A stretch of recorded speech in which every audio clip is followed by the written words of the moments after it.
Histórias assombradas. Antiga é o nome do relato. É isso mesmo? E eu coloquei aqui, peraí, gente. Isso, relato casa antiga. Acho que eu vou deixar aqui só como casa antiga, né?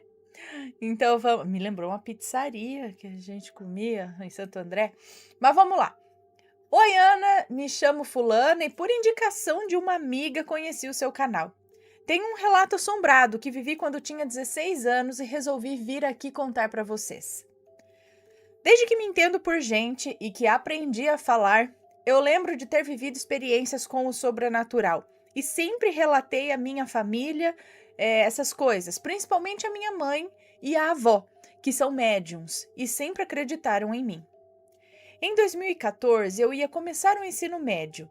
Minha mãe. Eu ia começar o ensino médio e minha. É isso mesmo. E minha mãe achou melhor se mudar. Nos mudarmos para uma casa mais próximo do meu colégio. Inclusive, colégio católico e com a prática constante nas aulas e convivência. Inclusive, é um colégio católico com prática constante nas aulas e convivência com as freiras. Bom, apesar da minha família ser evangélica e ter convivido com o catolicismo durante 8 anos que eu estudei nesse colégio, eu sou ateia. Mas nunca duvidei do mundo espiritual e depois do que vivi, não teria como. Em 2016, no ano em que estava no 3º ano, fiz o meu mapa astral em um site e recebi algumas revelações. E uma delas é que eu iria receber uma herança de família. E eu achei que fosse dinheiro! Nunca imaginei que pudesse ser a minha mediunidade que iria aflorar mais ainda. A casa que estávamos morando era grande e bem antiga. Apenas a 2 ruas do meu colégio. E desde que eu pisei lá, eu nunca senti paz.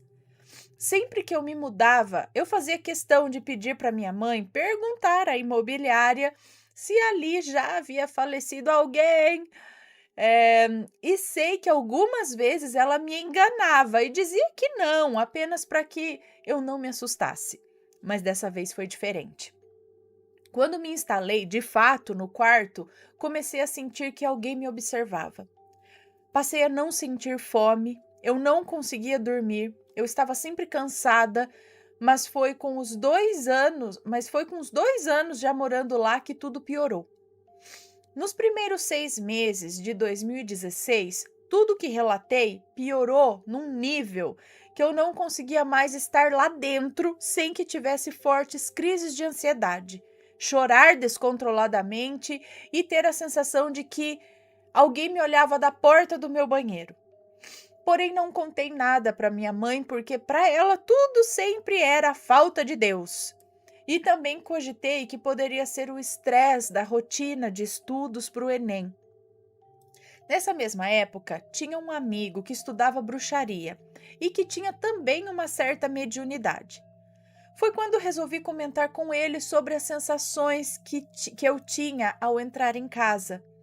E ele me contou que tinha receio de me falar, mas que há meses ele via uma sombra muito grande atrás de mim, mas que nem sempre me acompanhava. O medo tomou conta de mim e foi o que o alimentou.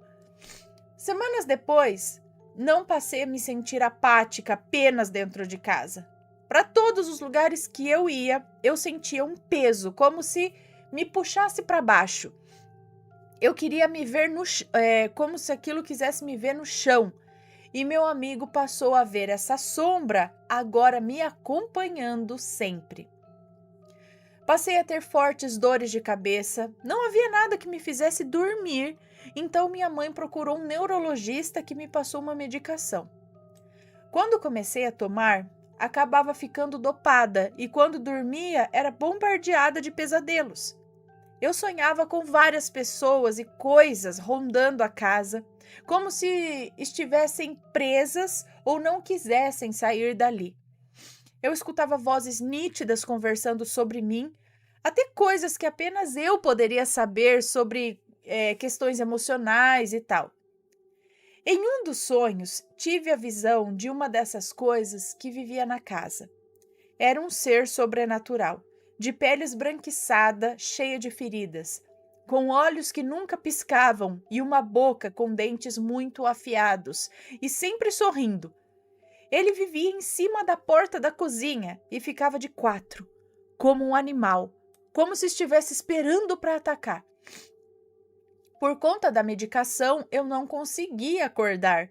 Só despertei do pesadelo quando amanheceu e já era hora de ir para a aula.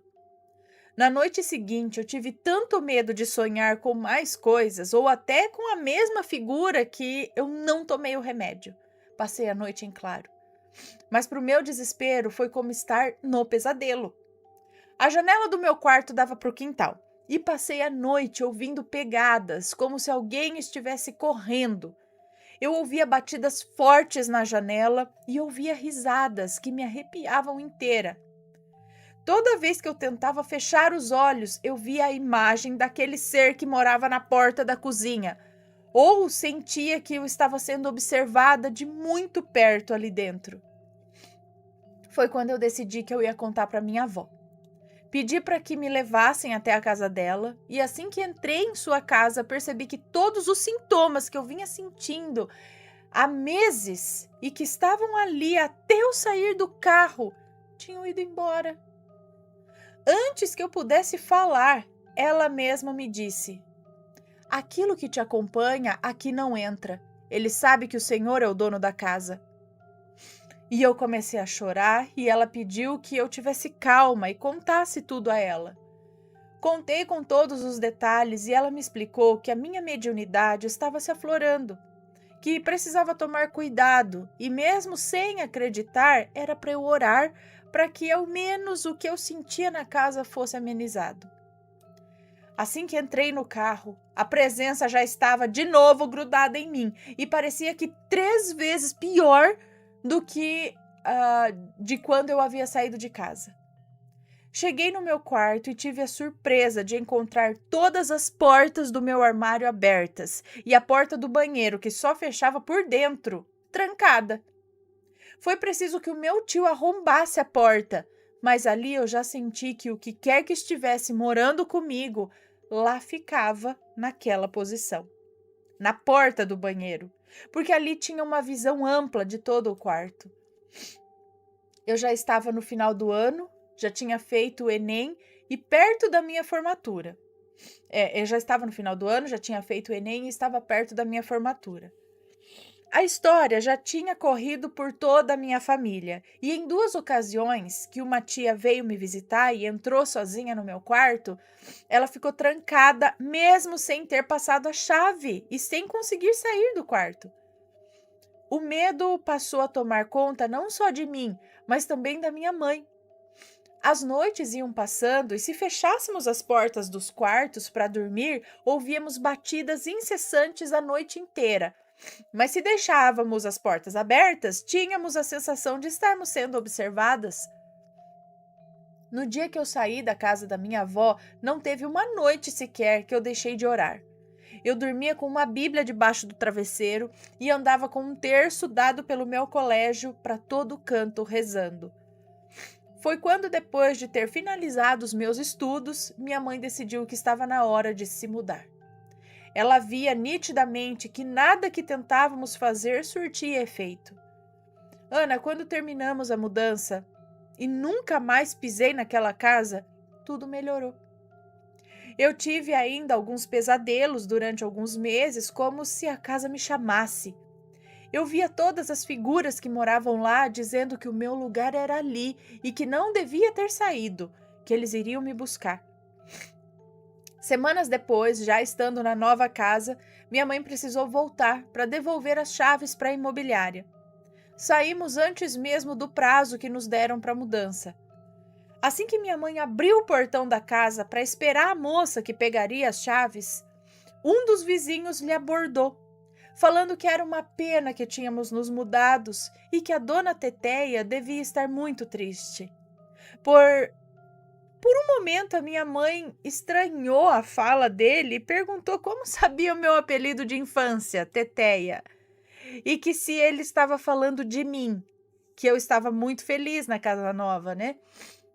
Ele ficou assustado e, na verdade, disse que ele se referia à primeira dona da casa, que havia falecido ali dentro e que sempre teve um carinho muito grande pelo local. E que antes de falecer, pediu que as filhas cuidassem muito bem da casa e não alugassem para ninguém, mas que elas não haviam cumprido o desejo da mãe.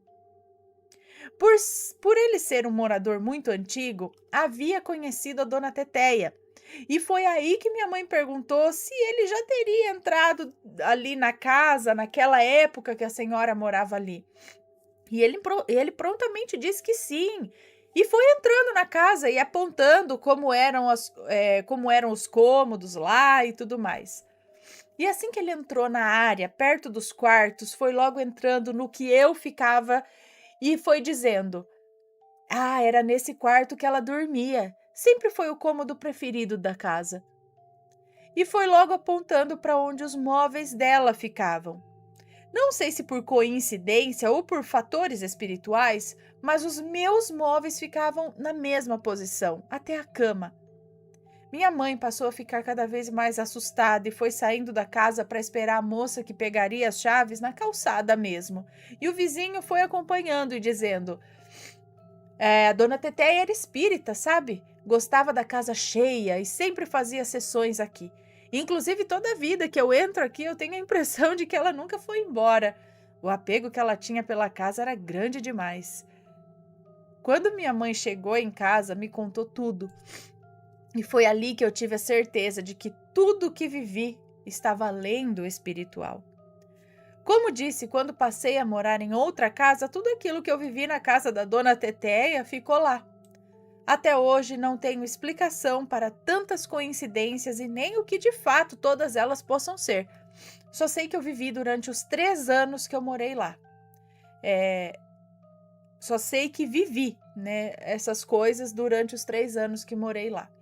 As recordações que tenho desse tempo são ruins.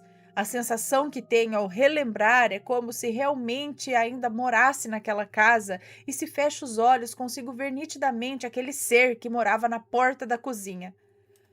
E é isso, Ana, sou muito fã do seu canal e, mesmo que não conte o meu relato em vídeo, só de poder compartilhar com você e com o Matheus, que tem tanta experiência, eu me sinto leve. Obrigada pela atenção. Um beijo para você, muito obrigada. Cá estamos lendo, sim, o seu relato. Primeira coincidência, os nomes serem os mesmos, né? E depois... mas aí eu fiquei pensando, por que esses bichos tão feios assim? Se a senhora ela tinha até uma consciência espiritual, por que ficar tão apegada à casa? E ela gostou ou ela não gostou? Será que vocês entraram ou saíram da casa? Por que atormentava tanto? Era só ela ou tinha mais coisas ali? Ela fazia sessões na casa dela? Será que durante essas sessões ela acabou chamando outros espíritos ou abrindo um portal lá, que era onde você via essas coisas? Ou será que ela, devido ao extremo apego, se tornou um daqueles seres que você via feios lá? Sei lá. Gente, deixem as suas opiniões. Espero que tenham gostado. Um grande beijo.